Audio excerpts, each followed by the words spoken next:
Welcome to the Beau Show, the home of faith, family, and freedom. Jews and Christians have an intertwined history together. After all, Christianity sprang from Judaism when Jesus, or Yeshua, as he is called in Hebrew, came to the earth to save mankind. He came in the form of a Jewish man, and because of this, the miracles he performed and the words he preached threatened the power structure of the Pharisees and rabbinical leaders. It's hard for modern people to understand why the Jewish leaders would want to kill someone like this. Because if someone claimed that they were Jesus today, we'd probably just say he's high as a kite. But at that time, Jesus' very presence rocked their worlds because he represented someone who could place a mirror in front of their faces and show them their hypocrisy. They didn't take to that too well. So descendants of these scorned Pharisees still hold this same grudge about Jesus. While modern courts wouldn't give him a death sentence, they might send a person like Jesus to a mental institution. As such, there are some who contend that if you believe in Jesus, or even a higher power or creationism, that you're mentally insane. This is what Kirt Schneider's family thought of him. Kirt was a young man and a competitive wrestler, but more importantly, he was Jewish. So the idea of him believing in Jesus was a foreign one. He didn't know much about Jesus at all. But when Kirt found himself in a heightened state of awareness, as he calls it, he knew that Jesus was the Son of God. But this brought shame to his Jewish parents. Rather than accepting their son's beliefs, they tried to get him deprogrammed. They sent him away to try to be rehabilitated. Kirt became what is known as a Messianic Jew, a Jewish person who believes that Yeshua is the Messiah, who came to save not just Jews from their sins, but every single person. The same radical quality that Jesus presented to the Pharisees brings with it the same radical reactions to belief in him some 2,000 years later. Kirt is now Rabbi Kirt Schneider, and he has turned his belief and vision into a mission called Discovering the Jewish Jesus. He has committed his life to the passionate pursuit of Jesus through a purpose-filled life. Like the song Amazing Grace, Rabbi Schneider was lost, but now he's found, was blind, but now he sees. But now he wants to open other eyes too that may be blind. He has authored several books, including Called to Breakthrough, Do Not Be Afraid, Self-Deliverance, The Lion of Judah, Rivers of Revelation, The Mystery of Dreams, and Rivers of Divine Truth. As someone who has performed in a musical about Jesus written by Messianic Jews, I was able to interview Rabbi Schneider at the National Religious Broadcasters Conference in Orlando recently. And having played the role of Jesus, and with a better understanding of how Jesus spoke to his people, I felt the rabbi could also provide a certain awareness and bridge the gap of understanding between Jews and Christians. Although the history of Jews and Christians may be inextricably linked, spiritually and theologically, there are still differences. I wanted to get to the bottom of those differences and have them explained by the rabbi, and find out how a man who had no semblance of knowledge about Jesus could discover him on such a personal level and become a true evangelist with purpose. If Jesus could turn Rabbi Schneider's life around and give him purpose, I have to believe that he can do the same for others who are lost, weary, and desperate. To truly understand Jesus is to understand his humble beginning as a Jewish man who understood God's word more than the best scholars of his day. But that's because Jesus was the new covenant that was made between God and man. So no scholar or leader could interfere with that relationship. Here's Rabbi Kirt Schneider. Rabbi, it's great to be with you. Thank you for being with me. I really appreciate your time. You have such a unique story and upbringing. So tell me about this vision that you saw. Explain that to me. Yeah, the vision that brought me to faith in Yeshua. Yes. Yeah. At the time I just knew him as Jesus. Later on I learned his Hebrew name was Yeshua. It was 1978, Beau. I was going through a very difficult time in my life. I would basically describe it as an identity crisis. I trained non-stop from 7th grade all the way through my senior year in high school. I was a very committed athlete. I was a wrestler. And I had a one-track mind, and that was to be state champ at the weight class that I wrestled at. And when I walked off the wrestling mat after wrestling my last match in high school, just like that, I didn't know who I was anymore. Because when I looked into the future, I realized wrestling wasn't there anymore. I had a small scholarship, but I realized it wasn't the world anymore. Up to that point, I didn't see beyond it. And also I felt very afraid because I realized that there were things in the world that were bigger than I was. When I was in high school wrestling, I felt like I was in control and I was, bigger than my environment. Yeah. But leaving that, I entered into an environment where the world was bigger than me, and so I felt insecure. So I'm living in this state for about 2 years, struggling, suffering, looking for a way out. And one night in 1978, it was a hot August night, I went to sleep. Now keep in mind, no one had ever talked to me about Jesus. Jesus had never entered my mind. No one had ever witnessed to me, seriously. Jesus was as far away to me as the man on the moon. I went to sleep on this hot August night, and in the middle of the night, Beau, I was awoken from my sleep into what I would describe as a conscious state of awareness. Suddenly I was aware that I wasn't sleeping. It was a heightened state of awareness, and all of a sudden, in color, Jesus appeared on the cross. I could see the terrain the cross was staked in. There were people in the distance looking at him as he was being crucified, and then a ray of red light, a beam of red light from straight above the blue shot down on his head. And I understood the symbolism. The beam of light was coming from God, and he was showing me that Jesus was the way to him. As an American, I knew enough to know the person on the cross was Jesus. That's incredible, Rabbi. It's an incredible vision but you called it awareness. And this vision of Jesus, this recognition of Jesus, seems to have brought shame to your family, and they sent you off to rehabilitation, compulsory rehabilitation, if I recall correctly. How did that make you feel?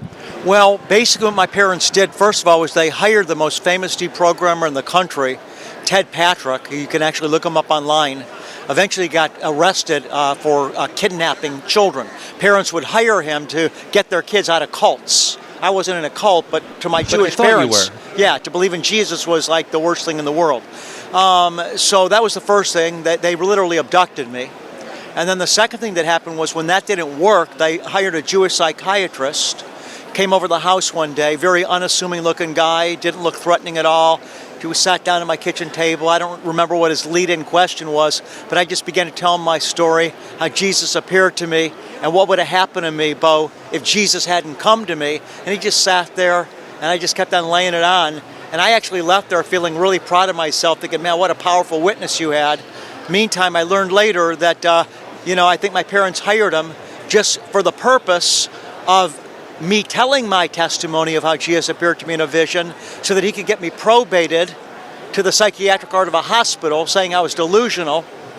And in those days, this is back again in the 1970s, you could get probated to a psychiatric ward on the basis of the word of one psychiatrist, and you didn't even have an opportunity to respond. And then after 2 months, they let you go through a procedure where you went through a board of psychiatrists and you were able to then speak for yourself. So after 2 months, I was able to speak to the board of psychiatrists and I was released. But how did it make me feel? Yeah. I wasn't really mad at my parents, I can honestly say. You could understand their concern for you? I think a lot of it was just the grace of God, to be honest with you. Because if something like that would have happened to me later in life, I would have been furious. I would have, no way. But at the time, I just was kind of just like a kid in a way. I mean, I wasn't really developed enough to really think along adult lines like this is not, this is a, you have, intruded in my world. It was, I don't know. I actually, when my parents hired the deprogrammer, I actually felt bad for them that they spent so much money. I mean, it was a fortune they spent, and, it didn't do a thing to change me. So I actually, felt bad and compassion for them. Well, the experts said that you had no mental illness at all, but that you truly believed in Jesus as the Jewish Messiah. Was that liberating for you, that they validated the fact that you had no mental illness, but that you truly believed what you believed? Well, they never said I didn't have any mental illness. They just said they couldn't hold me and that they didn't have the right to hold me, and then I walked away from it. What do you think their perception was? I think their perception was that, I knew my stuff. I think that one of the psychiatrists, I think a lot of reason, often as people become psychiatrists because they themselves are so struggling in their own life, they're so interested in psychiatry because they have their own personal problems.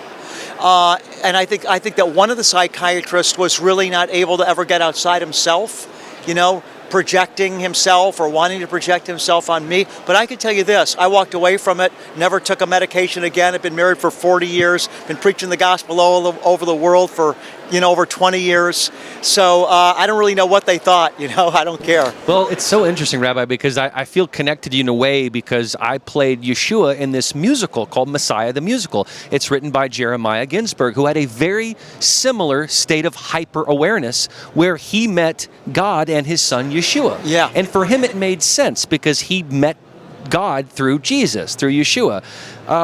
Why do many Jews still not believe that Yeshua is their Messiah? Beau, it's a multidimensional answer. Let me give you the layers of it. First of all, the Pharisees and religious leaders of Yeshua's day didn't understand him and were very threatened by him. I would say at the zenith of the Pharisees' rejection of Jesus, it was largely a reaction to them feeling threatened by him. Let me give you an example. In John 11, Jesus raises Lazarus from the dead. After Yeshua raised Lazarus from the dead, it's actually recorded in the gospel, the Pharisees got together and they said, what are we going to do with this man? For if we let him continue, everyone's going to believe in him and we're going to lose our place and our nation. And it says from that point forward, they plotted as to how to kill him. So what was the reason they were plotting to kill him? Because they were going to lose their place. So these Pharisees that plotted to kill Jesus because it was taking away from them, people were turning away from following the Pharisees to following Jesus, their response was, we got to kill him. So these Pharisees, their grandchildren, are the ones that were the inventors of what is today's Rabbinic Judaism. When the temple was destroyed in 70 AD, Jewish people could no longer practice Judaism the way the Torah prescribed. Without a temple, the temple destroyed by the Romans 70 AD, without a temple you couldn't offer sacrifices because the sacrifices could only be offered in the temple, and without sacrifices there was no priesthood. So the three pillars of biblical Judaism, the temple, the priesthood, and the sacrifices, were broken. So in order to now have a religion, they had to reinvent the religion. So in 90 AD, there was a council called the Council of Yavne, where the religious leaders, the grandsons of the Pharisees that plotted to kill Jesus, got together and they created a new form of Judaism, which is called Rabbinic Judaism, which is the foundation of today's Orthodox Judaism. So the first reason that Jews reject Jesus is because it's been passed on from every generation since the Pharisees. From one generation to the next, it's been passed on to the home, okay? And the Jews that did believe in Jesus were kicked out of the synagogue, just like Jesus predicted they would. So Jewish people lost the Jesus input because any Jew that believed in him was put out of the synagogue. That's the first reason. Okay. The second reason is all the anti-Semitism of the church towards Jewish people, that you're the Christ killers. And then the third reason is just demonic hatred. Those are the reasons. That's the best explanation I've ever heard, and you did it in about a minute and a half. That was incredible. I've always wanted to know. So does that mean when you encounter Jewish people, do they think you're crazy? Are you shunned at all still, or do you engage in deep conversations? All three. It depends on the person. It depends on the Jewish person. Some will immediately want to dismiss you because they don't want to deal with something that makes them insecure or uncomfortable. So the easiest way to deal with something that makes you insecure or uncomfortable is to condemn it. So some people will just immediately condemn it. They won't think it through. It's not based on logic. It's not based on research. It's not based on looking at the facts. It's just that I don't want that. It makes me feel uncomfortable. It's weird. I don't want to be associated with it because I know that Jews that are associated with it are considered weird, so I don't want anything to do with it. Keep it away from me. That thing has got the cooties on it. So that happens. Some Jewish people, they're just hostile, just downright hostile. They're entrenched in a belief system that they just hate that. And does that come from those Pharisees you're talking about? It comes from that. It comes from their culture. That you can't be a Jew and believe in Jesus. And then some Jews are very open, but the minority. So by and large, they're looking at you not favorably. Very Even true. in Israel. Yes, absolutely. Interesting. Keep watching at epochtv.com/The Beau Show.